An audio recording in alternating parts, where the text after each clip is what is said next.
আওয়ামী লীগের বর্তমান পরিণতি দেখে খুব মন খারাপ সাবেক রাষ্ট্রপতি আব্দুল হামিদের। তিনি কাছের মানুষদের প্রায়ই বলেন, গত 16 বছরে আমাদের অনেক ভুল ছিল, তা না হলে এমনটা কেন হলো?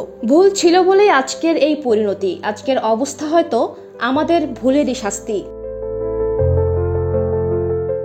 সাবেক এই রাষ্ট্রপতি আক্ষেপ করে বলেন, 2012 সালে যখন স্পিকার ছিলাম তখনই বলেছি, সরকার স্বৈরাচারী হলে জনগণ বেশি দিন সায় দেবে না।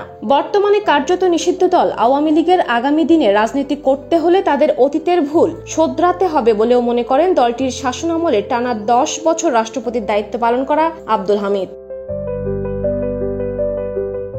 আব্দুল হামিদের এসব তথ্য নিয়ে একটি প্রতিবেদন প্রকাশ করে জাতীয় দৈনিক যুগান্তর। প্রতিবেদনে বলা হয়, বৃহস্পতিবার যুগান্তরের সঙ্গে আলাপকালে এসব তথ্য জানান আব্দুল হামিদের শ্যালক ডক্টর আনম নওশাদ খান। গত 7 মে রাতে চিকিৎসার জন্য থাইল্যান্ডে যাওয়ার সময় তিনি সাবেক রাষ্ট্রপতির সঙ্গে ছিলেন। 82 বছর বয়সী অসুস্থ ভগ্নিপতিকে কাছে থেকে দেখাশোনা করছেন নওশাদ খান। তিনি জানান নানা রকমের তথ্য। 5 আগস্টের পর ক্ষমতাচ্যুত সাবেক প্রধানমন্ত্রী শেখ হাসিনার সঙ্গে কোনো যোগাযোগ হয়নি সাবেক রাষ্ট্রপতি আব্দুল হামিদের। তার নিজের বা শেখ হাসিনা কোনো পক্ষ থেকেও কোনো ধরনের যোগাযোগের চেষ্টা করা হয়নি।